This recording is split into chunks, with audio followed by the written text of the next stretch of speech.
আসসালামু আলাইকুম এভরিওয়ান। আশা করি সবাই ভালো আছেন। Welcome to my YouTube channel. আজকে আমি নতুন একটি ভিডিও নিয়ে আপনাদের সামনে হাজির হয়েছি।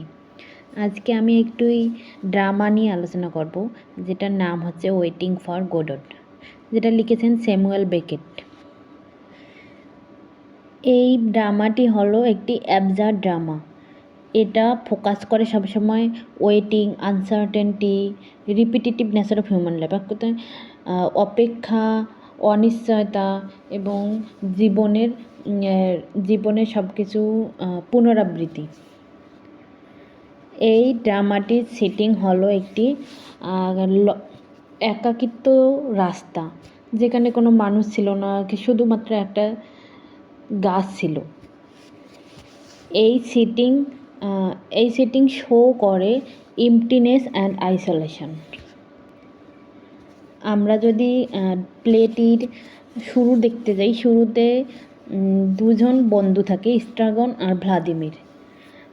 স্ট্রাগন দেখা যায় স্ট্রাগন তার জুতা রিমুভ করার জন্য চেষ্টা করতেছে, কিন্তু পারতেছে না। সে ক্লান্ত এবং তার ব্যথা লাগতেছিল। ভ্লাদিমির তার সাথে জয়েন করে। দুজনেই তারা একজনের জন্য ওয়েট করে, যার নাম হচ্ছে গোডট। কিন্তু তারা জানে না আসলে সে কে। টাইম যায়, কিন্তু কোনো কিছুই নতুন কিছু আসে না, বা গোডটও আসে না।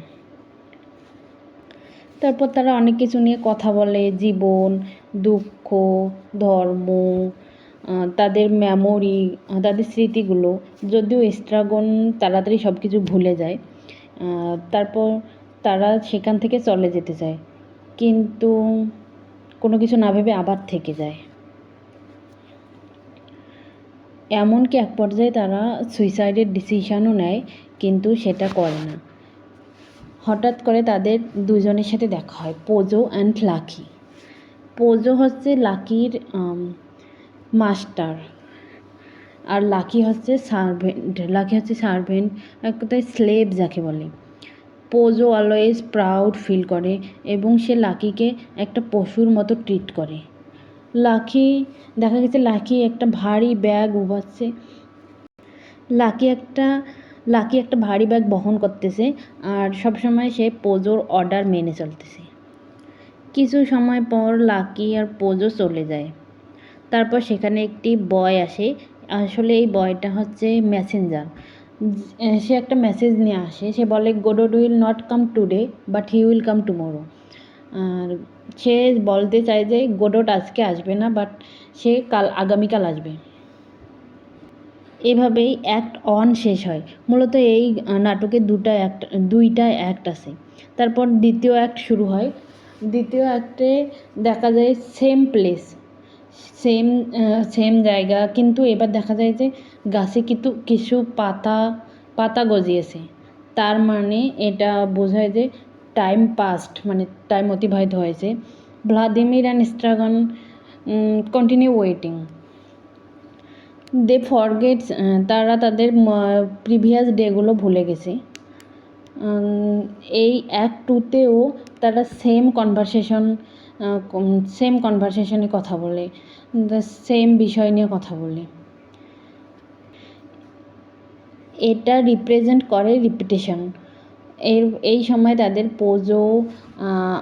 সময় তাদের আবার পোজো আর লাকির সঙ্গে দেখা হয়, কিন্তু অ্যাক্ট 2তে দেখা যায় পোজো ব্লাইন্ড হয়ে গেছে, মানে পোজো অন্ধ হয়েছে, আর লাকি কথা বলতে পারে না।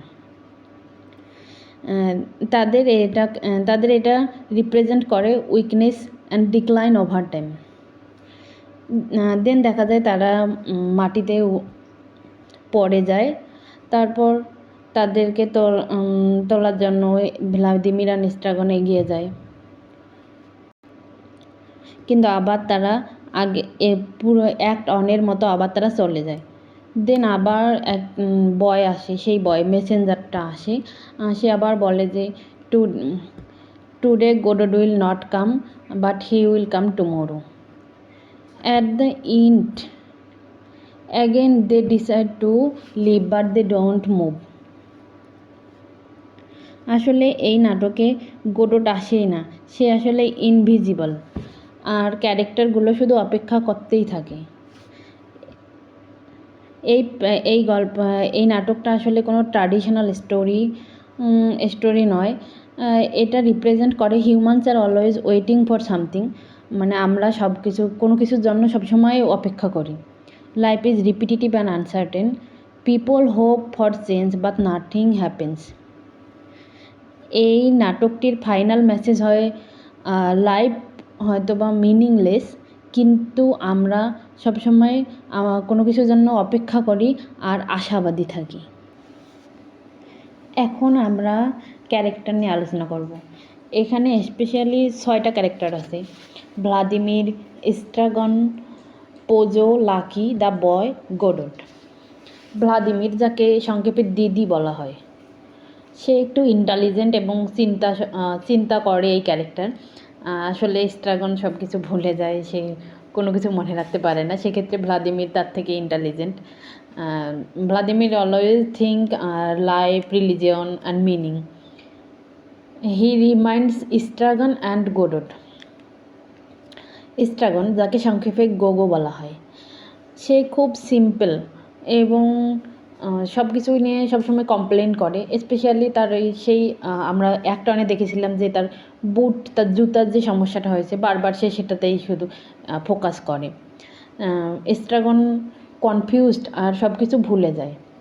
স্ট্রাগন ফোকাস করে সবসময় খাদ্য, ঘুম আর সে আরামপ্রিয়। সে ভ্লাদিমিরের ওপর ডিপেন্ড করে, সে ভ্লাদিমির ছাড়া থাকতে পারে না। পোজোকে তো আমরা দেখেছি এই ক্যারেক্টারটা আসলে মাস্টার বা পাওয়ারফুল এরকম ক্যারেক্টার। সে অলওয়েজ তার সার্ভেন্টকে মানে লাকিকে তার কথায় অর্ডার করে, আর অর্ডার তো করবে, কিন্তু তার একটা লিমিট থাকে। সে তার সার্ভেন্টকে পশুর মতো ট্রিট করে। লাকি এখানে ভিকটিম একটা ক্যারেক্টার। সে সাফার করে, সব কিছুতেই সাফার করে, কিন্তু কখনো অন্যায়ের প্রতিবাদ করে না, চুপচাপ সব সহ্য করে যায়। দ্য বয় আসলে এখানে মেসেঞ্জার, যে গোডটের কথা বলে যে Godot will not come today, he will come tomorrow. আসলে গোডট কখনো আসেনি। তারপর গোডট এখানে invisible character. He never appears in the play, তাকে এই প্লেতে কখনোই দেখা যায়নি, কিন্তু প্রত্যেকেই তার জন্য অপেক্ষা করে। আর কেউ জানতো না আসলে সে কে। গোডট এখানে সিম্বলিক্যালি ব্যবহৃত হয়েছে। গোডটের সিম্বলিক্যাল মিনিং হচ্ছে এখানে God, hope, meaning of life.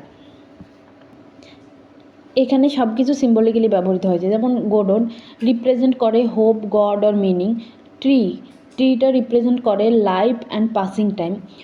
Road represent করে journey of life. Waiting represent করে হিউম্যান কন্ডিশন, মানে মানুষ সবসময় কোনো কিছু নিয়ে অপেক্ষা করে, কিন্তু সে জানে না আসলে তার অপেক্ষার ফল কী হবে। Humans life meaningless, but human always wait and hope. এখানে বেশ কিছু থিম রয়েছে।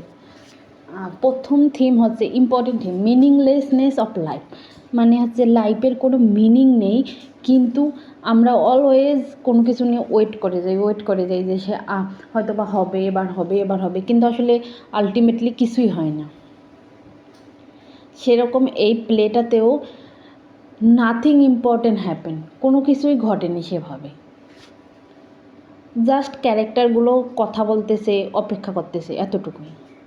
দ্বিতীয় গুরুত্বপূর্ণ থিম হচ্ছে ওয়েটিং। দেখা যায় ভ্লাদিমির অ্যান্ড স্ট্রাগন ওয়েট ফর গোডট, মানে তারা গোডটের জন্য অপেক্ষা করতেছে, কিন্তু তারা জানে না যে আসলে তারা কার জন্য ওয়েট করতেছে। এটা রিপ্রেজেন্ট করে humans always wait for something such as success, happiness or even God. তৃতীয় থিম রিপিটেশন অ্যান্ড টাইম। এই প্লেটাতে time always circular and repetitive. একই ঘটনা দুইটা একটাই ঘটেছে, একই কথোপকথন হয়েছে, কোনো কিছুর পরিবর্তন নেই। 4 নাম্বার হচ্ছে আনসার্টেনটি অ্যান্ড কনফিউশন। এখানকার ক্যারেক্টারগুলো, এই প্লের ক্যারেক্টারগুলো অলওয়েজ কনফিউজড ছিল। তারা তাদের সিচুয়েশান সম্পর্কেই বুঝতো না। পঞ্চম গুরুত্বপূর্ণ থিম হচ্ছে ফ্রেন্ডশিপ অ্যান্ড ডিপেন্ডেন্সি। এখানে ভ্লাদিমির নেস্ট্রাগন একে অপরের প্রতি নির্ভরশীল। তারা কেউ কাউকে ছাড়া বাঁচতে পারে না, ইভেন তো তারা ঝগড়া করার সময়ও তারা কেউ কাউকে ছাড়া থাকতে পারে না। এটা রিপ্রেজেন্ট করে হিউম্যানস নিড কম্পানিয়নশিপ টু সার্ভাইভ, মানে মানুষ বসবাস করতে হলে তার সঙ্গী লাগবেই। 6 নাম্বারে আছে পাওয়ার অ্যান্ড অপারেশন। পোজো, এখানে Pozzo master and powerful, Lucky slave, control and suffering. মানে পোজো হচ্ছে অলওয়েজ লাকিকে অর্ডার করে, আর লাকি সেটা মুখ বুজে সহ্য করে। এটা রিপ্রেজেন্ট করে power can control and destroy others. 7 নম্বরে সাফারিং অ্যান্ড হিউম্যান পেইন। এখানে সব ক্যারেক্টার বিভিন্নভাবে সাফার করতেছে। Estragon physical pain, Vladimir mental pain, Lucky extreme oppression. এটা আসলে রিপ্রেজেন্ট করে সাফারিং আমাদের মানব জীবনের একটি অংশ। হোপ, লাস্ট থিম হচ্ছে হোপ। যদিও এই প্লেতে কোনো কিছুই ঘটে না, তবু সবাই অপেক্ষা করে যাচ্ছে। তারা বিশ্বাস করে গড উইল কাম, তাই তারা এটাকে ছেড়ে যায়নি।